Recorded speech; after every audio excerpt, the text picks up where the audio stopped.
выход из кризиса для России – это спокойствие и согласие, это стабильность и дисциплина, это подчинение Конституции и законам, это приоритет интересов общества над личными интересами. Так давайте же все вместе, сообща, решать жизненно важные задачи для нашего Отечества. После дефолта нужна была фигура, которая могла успокоить всех. Что и сделал Максимович. Это его выдающаяся роль, я считаю. Он не делал резких движений особых, никаких реформ не проводил, но он успокоил ситуацию. Примакова трудно назвать либералом, но он вообще человек, мне кажется, он несколько левее экватора все-таки политического, да, но я бы его таким мегаконсерватором тоже не называл бы. В той сложной политической ситуации после дефолта он, конечно, был сильным подспорьем для президента, для выравнивания ситуации. Примаков человек умный, но советский совершенно. Я за свою жизнь столько этих совков навидался. Черномырдин, вы удивитесь, не был совковым. Вот это удивительно, он не был. Ельцин не был.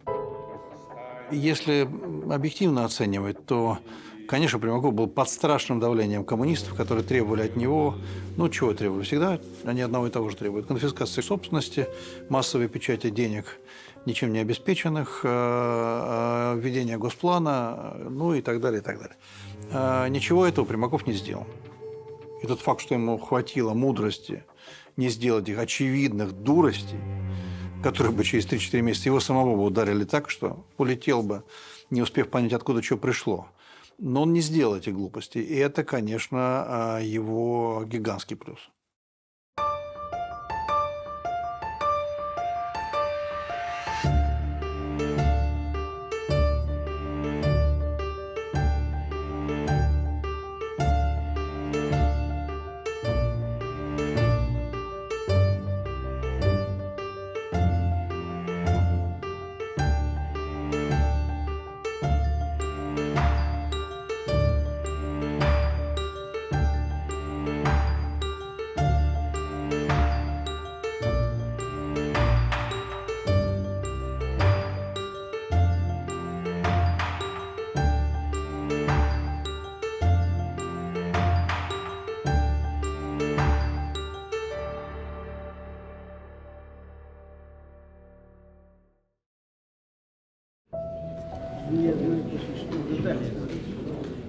Не могу сказать, что правительство Примакова принимало какие-то радикальные экономические решения.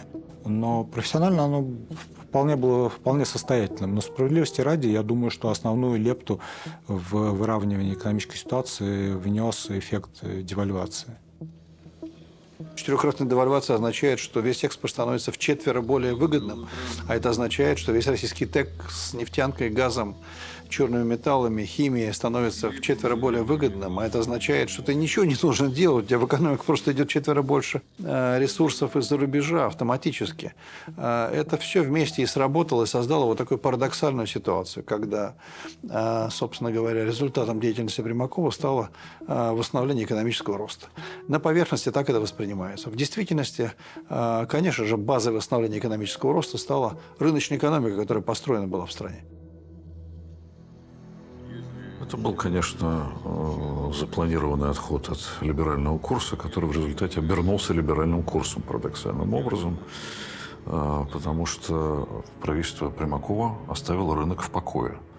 Это был тот редкий период, когда рынок сам регулировался, сам выбирался из собственных проблем, искал решение рыночным путем. И в каком-то смысле это было вот такое классическое оздоровление в результате кризиса. То есть кризис, который не помешал экономике развиваться, а помог ей восстановиться на более какой-то здоровой рыночной основе. Поэтому многие до сих пор хвалят Примакова за то, что это было самое либеральное правительство, хотя он совершенно этого не планировал. Правительство Евгения Максимовича Примакова, которое, будучи коммунистическим или левым, при этом наиболее последовательно реализовала программу Гайдара 1992 года. Ведь на самом деле именно правительство Примакова обеспечило бюджетную сбалансированность, макроэкономическую стабильность. И в результате его действия во второй половине 1999 года начался экономический рост. Ну и на фоне всех этих важных событий разворачивался еще один кризис. История с нашим генеральным прокурором началась для меня осенью 1998 года, когда ко мне приехали Анатолий Чубайс и Борис Немцов, и они сказали, что у нас серьезная проблема с генеральным прокурором Юрием Скуратовым. Он попал под шантаж какой-то полукриминальной бизнес-группировки. Что там за шантаж, они понятия не имели. Но для страны, для правовой системы, для бизнеса это там страшный удар. Поэтому важно, чтобы Борис Николаевич об этом знал. И если есть какая-то возможность этого генерального прокурора сменить, то это надо обязательно сделать. Попросили доложить об этом президенту. Ельцину сложно было как-то действовать, потому что у нас по Конституции генерального прокурора назначает и снимает Совет Федерации. Вот так я столкнулся с историей с генеральным прокурором. Это было за примерно полгода до такого активного развития всех этих событий, которые случилось уже через много месяцев. История со Скуратовым была в следующем. Значит, генеральный прокурор, который, безусловно, выступал в политическом альянсе с Лужковым и Примаковым, начал раскапывать обстоятельства, компрометирующие семью Бориса Ельцина. Семью, имея в виду его дочь. Да? Ну и вообще семью. Ну, с самого начала это достаточно такая детективная история, когда я принимал здесь Карло Дель Понте с ответным визитом. Карло Дель Понте – это генеральный прокурор Швейцарской конфедерации, тогда Швейцарии. Она меня в стороночку отвела и говорит: Юрий Ильич, вот у нас есть материал о коррупции в администрации президента, в управлении делами. Будете ли вы над ним работать? Сможете ли вы над ним работать? Ну, очень грамотный, умный вопрос. Я говорю, ну, во-первых, все же, значит, международный уровень и так далее. Женщина, какой не есть, а мужчина все же. Я говорю, знаете, у нас нет неприкасаемых, поэтому я буду работать. Итак, скандал по делу Мобитекс. Вот примитивная схема. Главный человек на кремлевском хозяйстве Павел Бородин. В его ведении сотни зданий, в том числе и Кремль, и Белый дом, и Госдума, и Счетная палата, и прочее, и прочее. Администрацию президента обслуживали, и аппарат прессы стали обслуживать администрацию президента, все правительство, Думу, Совет Федерации, Конституционный суд, арбитраж, суд, Верховный суд, счет, под Министерство страны, всех вышестоящих лиц. 160 тысяч работающих, 2,5 миллиарда годовой оборот, 248 только у меня фирм. Для того, чтобы ремонтировать свое обширное хозяйство, Бородин заключает договоры с десятками фирм. Одна из них – Мобитекс. И за то, что фирме Мобитекс разрешают ремонтировать наши хоромы, она делится частью гонораров с Бородиным. Большой Кремлевский дворец, 32 тысячи метров квадратных, 148 фирм, работало 48 иностранных, 22 итальянских, по 5 тысяч человек в смену. Приехало 12 миллиардеров. И говорит, покажите американский, покажите нам Большой Кремлевский дворец. Я им показал, они вышли и говорят, а сколько же это стоит? Ну, наверное, миллиардов 28-30 долларов. Я говорю, 300 миллионов. А чтобы российский президент относился к Бородину с симпатией, Мобитекс через доверенных лиц заводит кредитные карточки на Бориса Ельцина и его семью. Эту схему и отрабатывала Карло Дель Понте, федеральный прокурор Швейцарии. Вот эта нелепая, я бы даже сказал, дурацкая история с карточками семьи Ельциных, она случилась по вине управляющим делами президента Павла Павловича Бородина. При этом он искренне хотел сделать что-то там хорошее, доброе, полезное, но подставил и Бориса Николаевича, и Наину Исину, и Лену Стани по полной. Он приехал в резиденцию к Борису Николаевичу с карточками, и вручил Наине Осине, Лене, Тане карточки со словами, что там находятся деньги за гонорары Бориса Николаевича. Ну и они честно, стали как-то кто-то больше, кто-то меньше тратить эти деньги, которые лежали на карточках, покупая что-то в магазинах, что-то снимая с этих карточек. Ну и, конечно, в момент, когда они узнали, что после того, как скандал этот начал разворачиваться, узнали, что это деньги, которые не за книгу, а из компании Mobitex через какие-то там проводки. Ну, мгновенно они прекратили пользоваться этими карточками. Мгновенно они уже на самом деле из денег Бориса Николаевича за гонорар погасили все свои траты, которые они сделали за эти месяцы. К сожалению, или к радости, я уж не знаю, эта история была публична, включая, потому что об этом говорила и НТВ.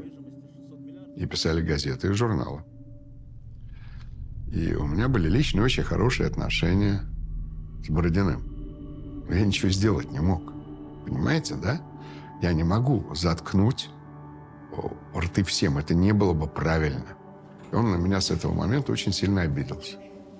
Потому что они почему-то все считают, что можно кнопку нажать, и оно выключится. И кнопку включить, оно включится. Так не бывает. В медиа так не работает. Нет, работает так система пропаганды. Это правда. А медийка так не работает. В 1996 году Карла Дель Понте приезжала сюда с официальным визитом.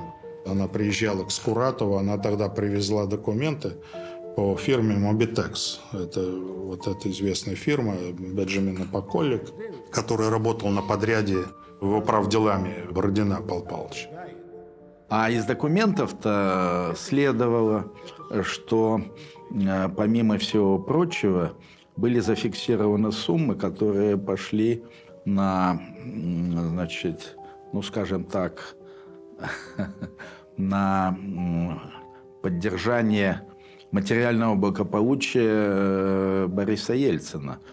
Вот, там достаточно серьезно. Ну, основные деньги пошли Бородину, но Бородин все же часть средств тратил на Ельцина. Были знаменитые, так сказать, кредитные карты, имитированные и наполнены деньгами со стороны Поколли, так сказать, которыми пользовался и сам Борис Николаевич, ну, в минимальной степени Наина Иосифовна, Лена совсем, ну, а значительную часть этих средств тратила Татьяна. То есть, в принципе, налицо все признаки взятки. Представить себе ситуацию, когда Павел Павлович Бородин приезжает в резиденцию и говорит: вот у меня тут на карточках деньги от строительной компании Mobitex, тратьте на здоровье, покупайте, что хотите. Ну, только сумасшедший может представить себе эту картину. И кто знает Лену, Наину Иосифовну, Таню, это точно не сумасшедшие люди. Поэтому это была абсолютная подстава. Ну и для них как бы история с карточками не закончилась, потому что на вот этом скандале Скуратов продолжал делать свою политику и продолжал наносить удары по президенту и по его семье. Ну и таким образом мы возбудили в режиме полнейшей секретности это дело. Написали поручение международное Карле Дель Понте, чтобы она, значит, провела обыск в штаб-квартире Mobitex, там, в Швейцарии, в кантоне Тичино. Она это сделала, но я не учел одного обстоятельства, что она копию нашего сверхсекретного поручения отдала господину Поколли. Естественно, что Поколли тут же Бородину позвонил. И, так сказать, началось.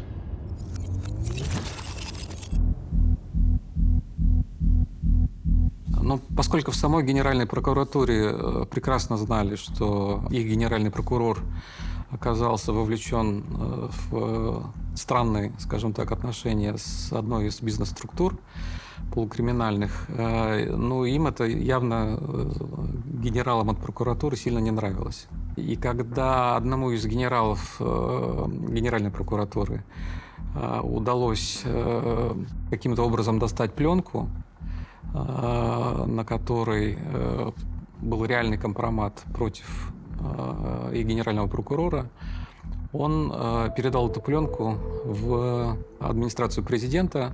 Ее получил руководитель администрации Николай Бардежа. Генеральный прокурор не должен играть в политику. Если ты становишься генпрокурором, будь внимателен, не подставляйся. Ты должен быть честным и чистым. Эта история, ее суть не прояснена. Почему? Потому что 29 января, 27, по-моему, даже января в штаб-квартире Мобитекс изъяли документы, которые важны были для следствия. А пока, значит, они сообщили потом, Поколли сообщил Бородину, пока Бородин соответствующую работу провел, а 1 февраля меня уже пригласил господин Бардюжа как глава администрации и секретарь Совбеза, и мне продемонстрировал, значит, эту пленку. Видимо, она где-то у них или раньше была. Любая информация, которая попадается в системе, она всегда в нужный момент. Нельзя играть против системы спецслужб, потому что там нет гениев, но она система, и система всегда выиграет. Руководитель администрации Николай Бардюжа. Он немедленно вызвал к себе Юрия Скуратова. Юрий Скуратов признал: да, значит, я все понимаю, вопросов у меня нет, я должен уходить. Написал заявление об уходе. И при этом единственное, о чем попросил, чтобы ему дать месяц паузы, чтобы он мог спокойно прийти в себя. Я, честно говоря, был в недоумении, плюс эффект неожиданности, конечно же, сработал. Я понимал, что, в принципе, истинно это причина дела Мобитекс.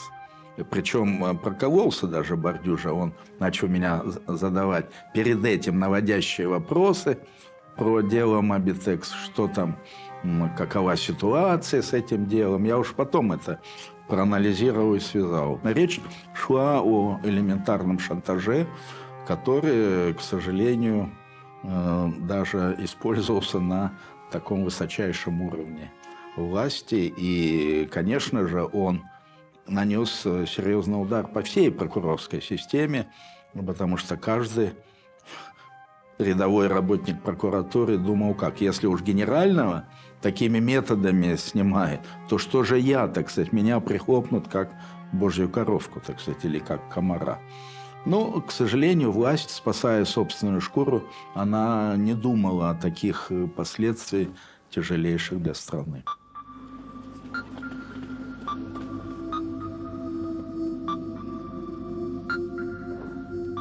Существует миф, что Ельцин поручил это мероприятие по дискредитации Скуратова Путину.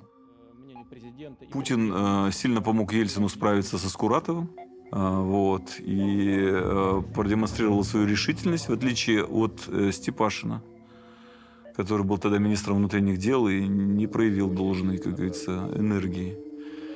Вот, и это понравилось Ельцину, ему показалось, что вот как человек, который умеет решать вопросы.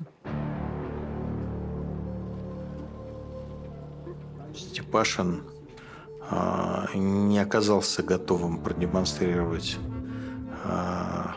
Ельцину и семье, что он готов на все ради защиты их интересов.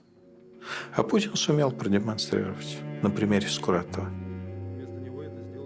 Это полная ерунда. Ни Степашин не отказывался, ни Путин не отказывался, и оба не имели никакого отношения ни к чему. Все это заварилось гораздо раньше. Я еще не был руководителем ФСБ. Это полный бред.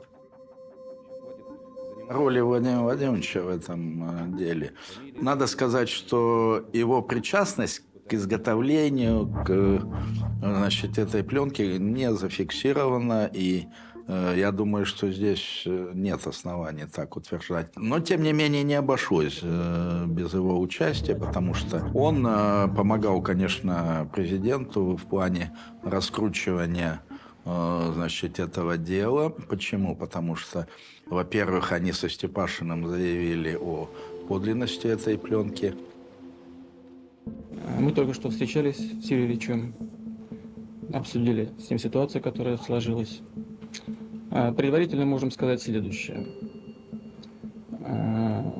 Так, самая первичная оценка специалистами кассеты, которая была продемонстрирована по РТР, известной и скандальной, показывает, что она является подлинной. Его люди обрабатывали этих девиц, шантажировали, давили, где-то, значит, они агентами были, значит, конторы, поэтому, значит, в этой части они активно собирали информацию на меня. Вот в рамках этого дела они прочесали все моих родственников. Они, значит, искали средства, какие-то банковские счета, что понятно, что ничего не нашли. Я честно работал, ни копейки, так сказать, взяток никаких не брал и так далее. Скуратов Юрий Ильич подтвердил, что он не будет вмешиваться в этой ситуации и мешать, в том числе опосредованным давлением, на проведение следствия.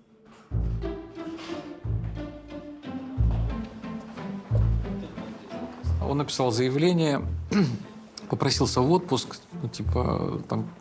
через месяц должен был уйти в отставку. Но и, к сожалению, за этот месяц к нему подошли совершенно разные силы. И Лужков в том числе, и, значит, какие-то политические другие силы, которые были против президента. Шла жесткая политическая борьба.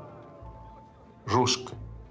И что бы сейчас кто ни говорил, было понятно, что тандем Юрий Михайлович Лужков и Евгений Максимович Примаков хотели, так сказать, снести Ельцина и занять каждый свою позицию. Я думаю, что там Примаков мог быть президентом, Юрий Михайлович был премьер-министром. Неважно сейчас в данном случае. Но ясно, что они шли к власти. И ясно, что они шли к власти, так сказать, достаточно жестко.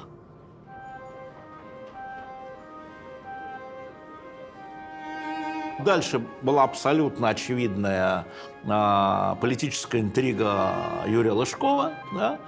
Лужков контролировал значительную часть региональных депутатов. И, видимо, в этот момент возникает альянс, который позже был оформлен, Примаков и Лужков, где Примаков будущий президент, Лужков будущий премьер.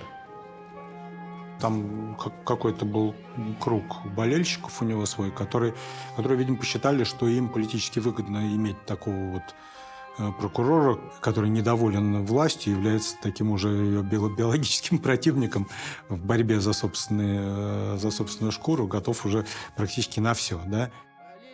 Дело, скорее всего, в этих политических амбициях. Что-то им пообещали там, или просили поддержать каких-то людей в будущем, которые претендовали на первые роли в государстве российском. Все это имело политическую подоплеку, здесь у меня сомнений нет. И все это выстраивалось против главы государства, против Бориса Николаевича Ельцина. Я не откажусь от работы, если вы мне окажете доверие. Но хочу прямо сказать, что понадобится и поддержка Совета Федерации, потому что легко себе представить, что эти силы, безусловно, не оставят в покое ни меня, ни прокуратуру. Он сказал, да, у меня есть это заявление на Совете Федерации, но оно было под давлением, поэтому я от него отказываюсь, я остаюсь. 17 марта Совет Федерации состоялся. Народ отказался отправлять меня в отставку. И 18-го они показали эту пленку, значит. Вы сейчас увидите человека, очень похожего на генерального прокурора Российской Федерации в обществе девушек по вызову. Понимаете, с одной стороны, что, как говорится, за меня, то, что, на этой пленке она вообще очень плохого качества. И почему и экспертиза, как говорится, не установила, это. С другой стороны, если бы ФСБ снимала именно меня, то бы они, конечно, качество обеспечили. Там уже уровень техники был, так сказать, достаточный. Конечно, неудобно. Да ладно. Меня никто не целует. Или это секрет? Почему секрет? Меня Юра сын. На пленке был не я. Я долго думал, как они могли, скорее всего, был двойник. Поэтому, опасаясь исков с моей стороны, и была введена в оборот эта фраза «человек, похожий на Скуратова, на генерального прокурора».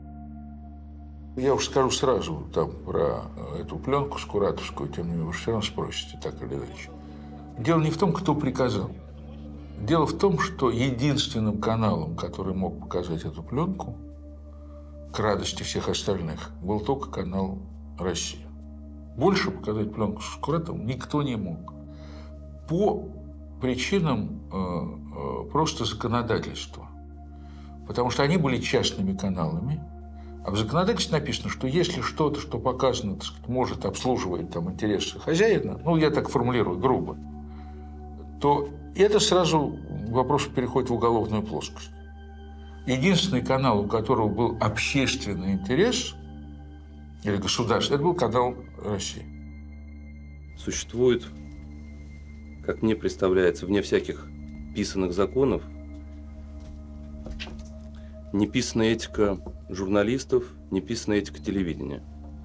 Поэтому мы не вправе заниматься подобного рода разбирательствами и демонстрациями.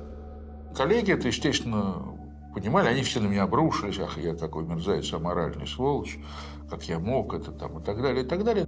Эта пленка адресована, конечно же, не генеральному прокурору.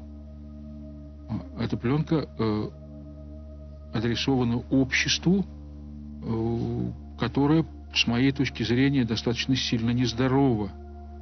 Поэтому нужно было вызвать некоторую эмоцию, потому что стоп-кадры уже не действуют. И вообще мало что действует, как выяснилось, на людей. И, значит, 18-го 19-го, по-моему, я встречался уже с Ельциным. Наша последняя встреча с ним была. Борис Николаевич был не один. Он пригласил Примакова и, значит, Путина. Началось с того, что он зашел, ну, поздоровались, правда, все нормально. Мне говорят: вы знаете, Юрий Ильич, я своей жене ни разу в жизни не изменял. Я говорю: ну и что, я вот поздравляю, Борис Николаевич. Ну, в общем, объясниться не удалось. Для человека, занимающего ключевой пост в государстве, он ведет себя неприлично. Это я мягко говорю. У меня в кабинете последний раз написал заявление об отставке. Сейчас опять говорит, это по принуждению я писал. Да что за мальчик? Возникла идея, что я должен пойти в Совет Федерации и как-то провести с ними дискуссию на тему того, чтобы они дали согласие на его отставку. Трудно сказать, была ли это ошибка или нет, но это было неудачно.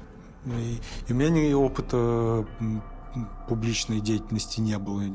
Видимо, я там тоже далеко от совершенства провел эту операцию.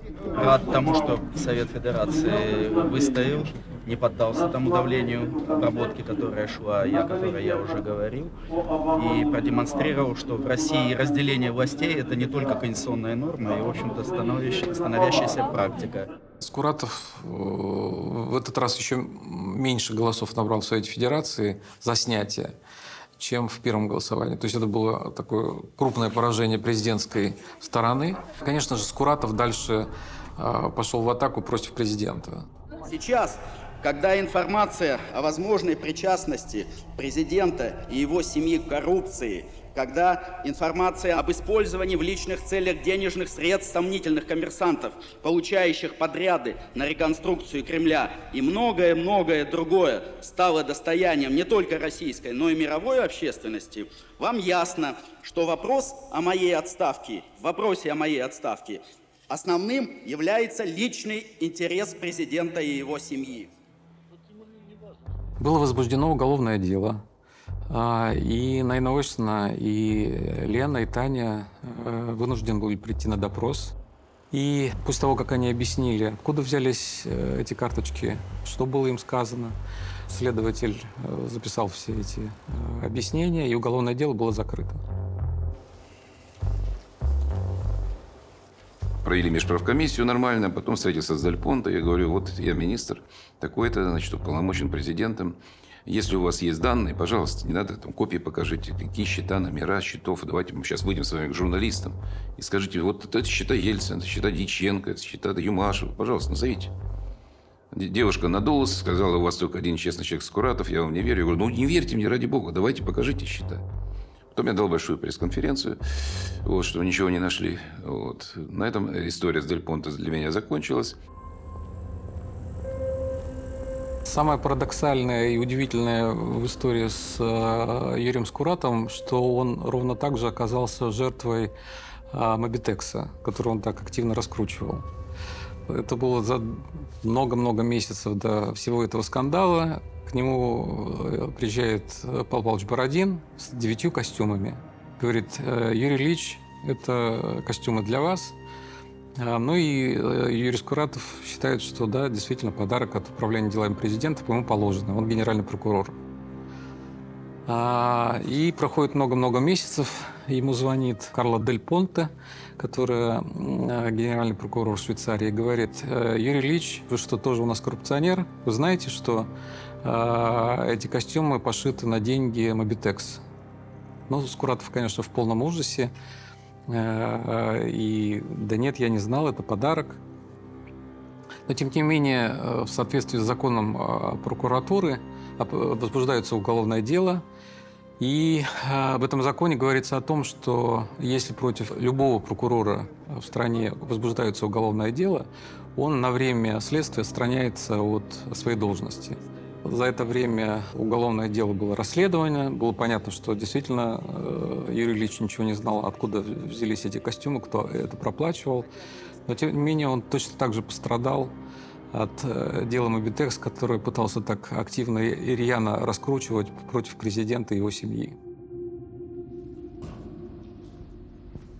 Вообще, возвращаясь к этой пленке, надо сказать, что главное, чего они добились, это добились моего отстранения, так сказать, на целый год по незаконному, так сказать, основанию. То есть выбили меня из седла, и я не получил возможности завершить до конца это расследование. И дело Мобитекс было позорно прекращено. Хотя там все основания для привлечения этих лиц к уголовной ответственности. При этом атака на семью Ельцина на этом не закончилась. Более того, семья из конкретных членов семьи, Инна Осина, Лена, Таня, расширилась до необъятных объемов. Туда прикреплялись одно имя за другим. И вот это сочетание «семья» в кавычках стало таким мощным образом борьбы против президента Ельцина и его окружения. Семья – это, конечно, это определенная общность людей. Наверное, семья – это были те, кто выигрывали выборы в 1996 году. Она была очень большой, потом она становилась меньше. Это, наверное, та часть политического истеблишмента, которая была объединена одной вектором, одной идеей. Я, вероятно, был, как сказать, неродным частью семьи. Или отторгнутой частью семьи. Вот то, что я хочу сказать.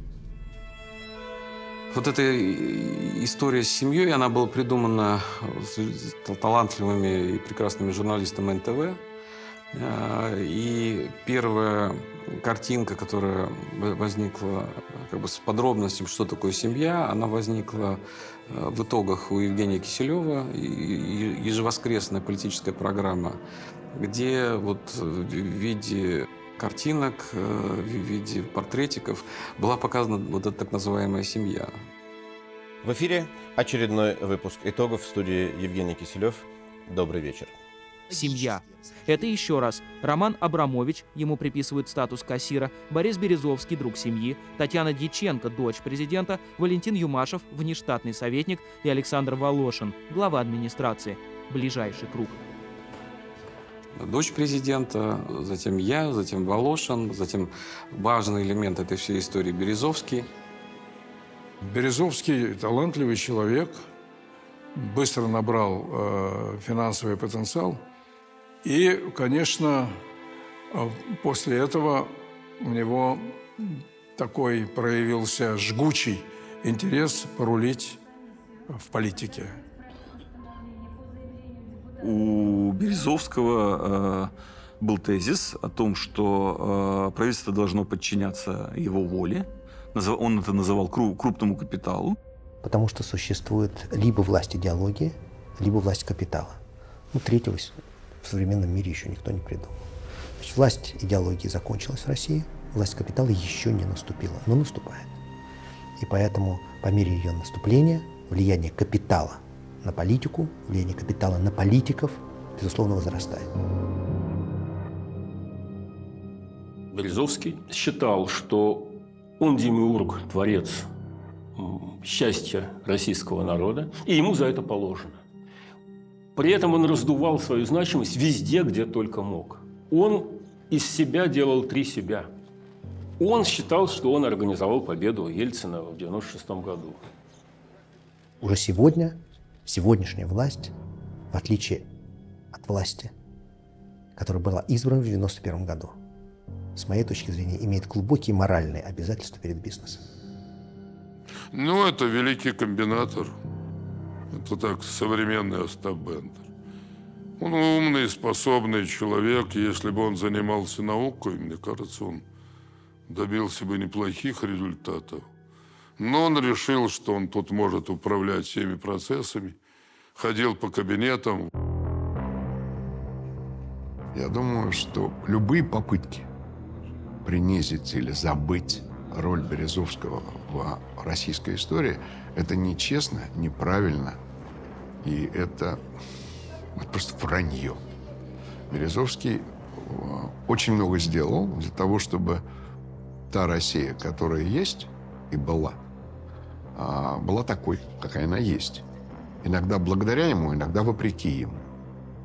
Березовский был очень талантливым человеком. Одним из самых талантливых людей, необычных, с неординарным мышлением, с парадоксальным мышлением, которого я встречал. И человек, который ставил себе задачи, которые казались абсурдными, бессмысленными, невозможными. И, как правило, он их достигал. Он каким-то образом влез в доверие к семье. Семья у президента Ельцина значила довольно много. Вот. И в этом отношении как-то так воспользоваться теми моральными и не только моральными возможностью воздействия на Ельцина через семью для Березовского было важной целью. Я знал, что Юмашев и Татьяна имеют колоссальное влияние на Ельцина. Я думаю, что они даже пугались этой мысли, что они, собственно, и управляют страной. Им намного комфортнее было, что они, так сказать, предлагают варианты решения Борису Николаевичу, а в конечном итоге решение принимает он. И поэтому вот эта вот мысль о том, что они отдают принятие решения на откуп человеку в значительной степени уже недееспособному, она их пугает. Я скажу так, что при всех своих проблемах со здоровьем, при всех своих инфарктах и шунтированиях, Борис Николаевич Ельцин никогда не отпускал вожжи власти из рук. Это очень важно понимать. И все это знали. И все это знали. И играли свою политическую игру, помня о том, что в Кремле сидит хозяин. Надо было знать Ельцина, чтобы понять, насколько абсурдным является предположение о том, что он мог оказаться у кого-то в заложниках. Обмануть его можно было, втереться в доверие, да, подставить его можно было, но влиять на него было абсолютно невозможно. При Борисе Николаевиче, при всем том, что были разные там негативные события, была коррупция, конечно, было определенное кумовство и тому подобное, но олигархов не было. Был Березовский, который рассказывал о том, какой он мощный. Был Гусинский, который пытался кого-то шантажировать с помощью там, своего телеканала и так далее. Все остальные прекрасно понимали, что вот есть власть, а есть мы. И мы в лучшем случае можем лоббировать свои интересы. Большая мифология была о том, что там олигархи управляют всем. Это неправда. Мы все понимали силу власти и силу административной власти. Мы могли с ней только договариваться снизу вверх. А все остальное – это миф Березовского. На протяжении всего второго срока и в 1999 году Ельцин всегда держал власть в своих руках. Все разговоры о том, что кто-то им манипулировал, что какие-то люди, близкие, далекие, могли навязывать ему свое мнение, это, конечно, полная ерунда. Он полностью контролировал всю ситуацию. В этот момент премьер-министром был Евгений Максимович Примаков, но Ельцин ни при каких обстоятельствах не видел Евгения Максимовича президентом в 2000 году. И более того, они с ним об этом договорились. Я просто свидетелем был этого разговора о том, что Евгений Максимович, мы вместе с вами подумаем и решим, кто будет из этих новых политиков, кто возглавит страну в 2000 году. Еще раз хочу сказать, я бы не мог бы быть сейчас во главе правительства, если бы я бы думал о президентстве. И Евгений Максимович тоже постоянно уверял папу, что да, они вместе, после 2000 года они вместе будут там ходить на рыбалку, в общем, уйдут на пенсию. И как-то так эта тема все время звучала. Но потом неожиданно как-то стали появляться первые сигналы, что Евгению Максимовичу понравилось быть премьером, может быть, дальше руководить Россией. И он стал, в общем, делать какие-то шаги в этом направлении. Что, конечно, очень не нравилось папе. Я думаю, что Ельцин совсем не хотел, чтобы его вынуждали назначать Примакова преемником. Но и сам Примаков, получив дополнительный вот этот самый вес политический, слишком свободно себя почувствовал. И сам допустил все-таки некоторые ошибки. Эти игры его с коммунистами не могли не раздражать Ельцина, опять же, объективно. Да, об объективном и субъективном в истории. Но, наверное, если бы он чуть более деликатно обращался со своими контактами с парламентом, может быть, как-то все более благополучно для него самого сложилось. Но он не был в этом смысле деликатен. Он почувствовал, вероятно, вкус власти. Ельцин должен был найти того кандидата, который, как он считал, продолжит его дело демократии, рыночных реформ, развития страны. И это была очень тяжелая задача, потому что в тот момент Примаков набрал реальную силу. На него стали ставить, он стал политической фигурой, а не аппаратной. Он приобрел вес, он нагулял такое политическое брюшко, которое вполне можно было расценить как конкурентным по отношению к разным политическим силам, и даже конкурентным по отношению, в некотором смысле, и к Ельцину. Его немедленно стали рассматривать как конкурента Ельцина. А у Ельцина сидели там наушники подхалимы, которые его все время пугали. Даже на одной из встреч заставили Примакова, он вышел и сказал, что он не претендует ни на какие выборы, ничего. Но этот страх был настолько велик, что они решили его отправить в отставку. Мне кажется, что вот это его такая квазикоалиционность этого правительства, представительство в нем разных политических сил, не нравились Борису Николаевичу в том смысле, что приближались парламентские выборы, а за ними следовали и президентские плановые выборы. И такое правительство, конечно, сильно сужало политический маневр и создавало очевидные политические проблемы. От чего сегодня страдает прежде всего народ? Он страдает от того, что новые русские грабят его со все нарастающей скоростью. Производительность труда в России сегодня, при том очень плохом оборудовании, которое есть, примерно в 4 раза ниже, чем в Америке. А заработная плата средняя в России ниже американской в 24 раза. Спрашивается, куда идет разница? Новым русским, Чубайсом и уходит на Запад, в Америку и в Германию. Главным способом осуществления политики уже давно в России является неправда, ложь и блеф. Это очень бездарная политика, господин президент. Да всем бы банкротам добровольно уйти в отставку, начиная с президента, было бы сегодня самое, наверное, реальное и нужное, и самое ожидаемое в России.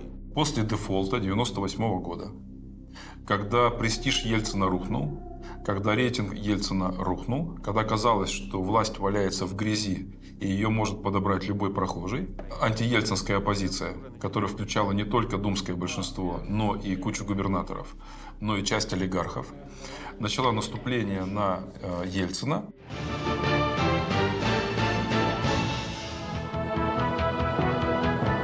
Российская Дума принимает решение начать процедуру отрешения от власти президента Ельцина 13-15 мая, хотя не исключено, что кто-то из левых предпримет попытку сделать это завтра.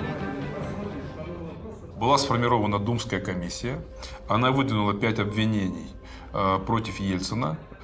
Там был геноцид русского народа, и развал русской армии, и война в Чечне.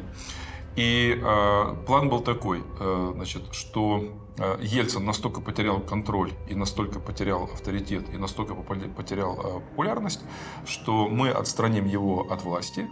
Исполняющим обязанности президента по Конституции станет премьер-министр, то есть Примаков.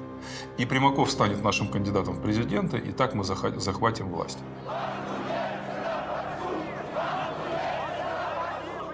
Коммунисты пошли в атаку с задачей уничтожить Ельцина. А этого делать нельзя. Борису Николаевичу так не надо. Он этого сильно не любил. У него в этой ситуации всегда срабатывали все его политические инстинкты в полном объеме. Он мог сложно маневрировать, отступать на полшага, на шаг, идти на сложные компромиссы до момента, пока на него не пошли. Ах, вы в драку пошли? Отлично.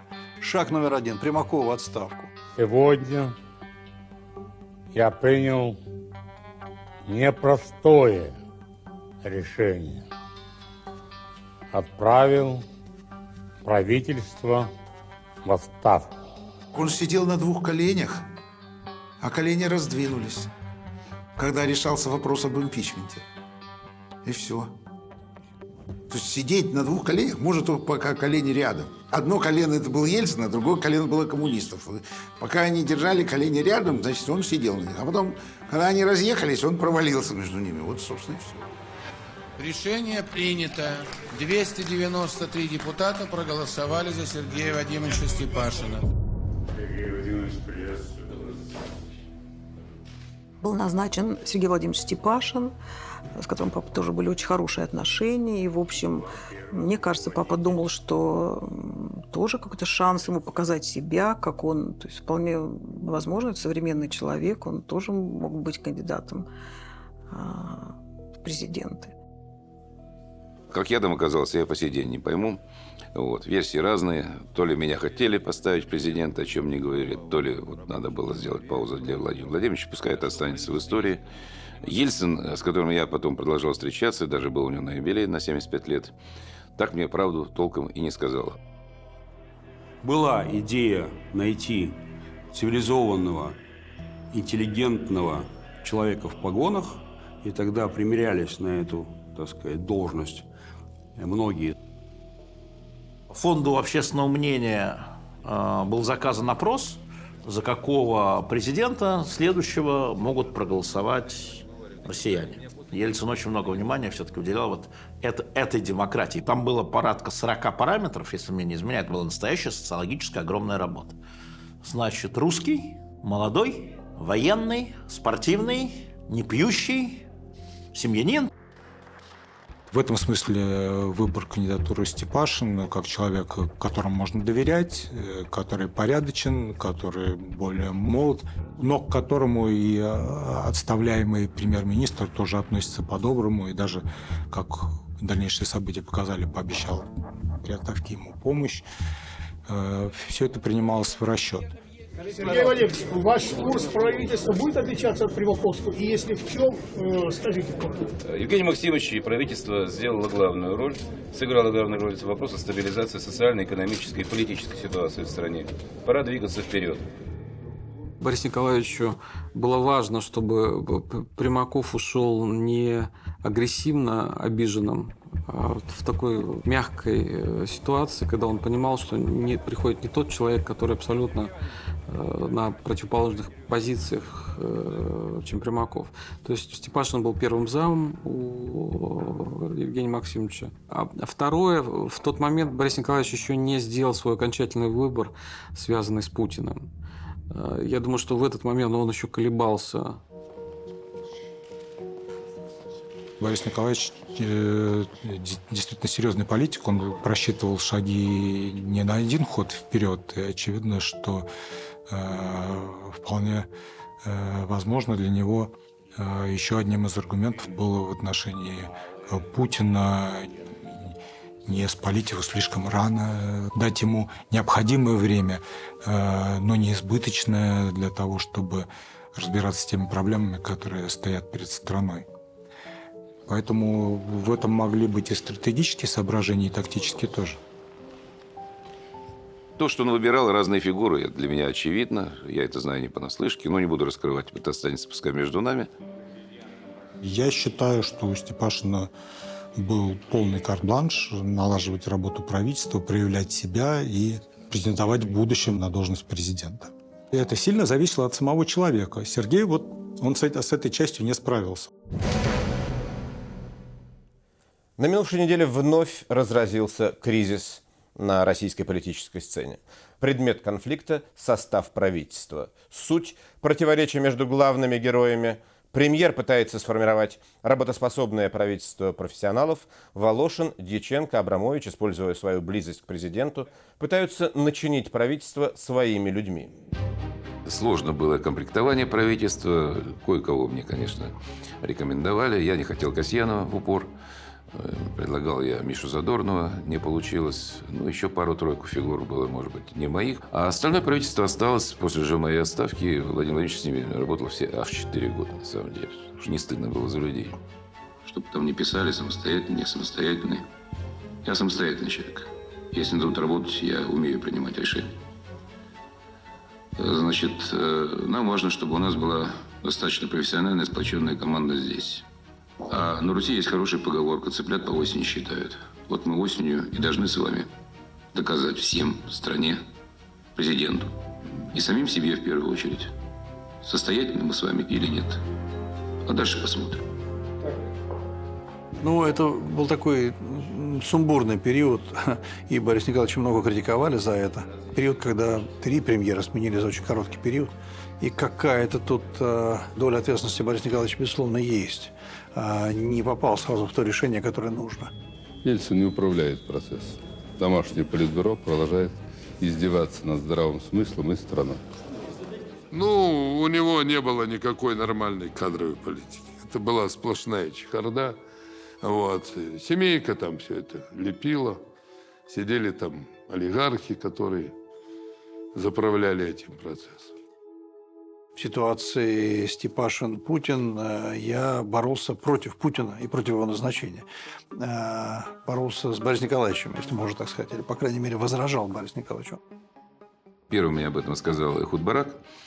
Когда приехал ко мне, это премьер-министр Израиля, бывший руководитель Моссада. Он как с коллегой со мной говорит: пойдем погуляем. Мы пошли погулять. Он говорит: тебя снимут в начале августа. Я говорю: ну, я уже слышал. Я говорю: ну, что мне теперь делать? Я полетел в Америку. Америка с Труп Телбот. Значит, сел ко мне в машину и говорит: по нашим данным, вас такого-то числа снимут. Я говорю: ну, а что? Ну, снимут, значит, снимут. Все равно работать надо. Так и сняли. Сегодня я принял решение об отставке правительства Сергея Вадимовича Степашина. Будем считать, что я выполнил свою историческую миссию. Я создал благоприятнейшие условия для того, чтобы Владимир Владимирович стал президентом страны. Герой, правда, за этого не получил. И сейчас я решил назвать человека, который, по моему мнению, способен консолидировать общество, опираясь на самые широкие политические силы, обеспечить продолжение реформ в России. Он сможет сплотить вокруг себя тех, кому в новом 21 веке предстоит обновлять великую Россию. Это секретарь Совета Безопасности, директор ФСБ России Владимир Владимирович Путин. Решение принимается. Владимир Владимирович, мы поздравляем вас с назначением на пост председателя правительства.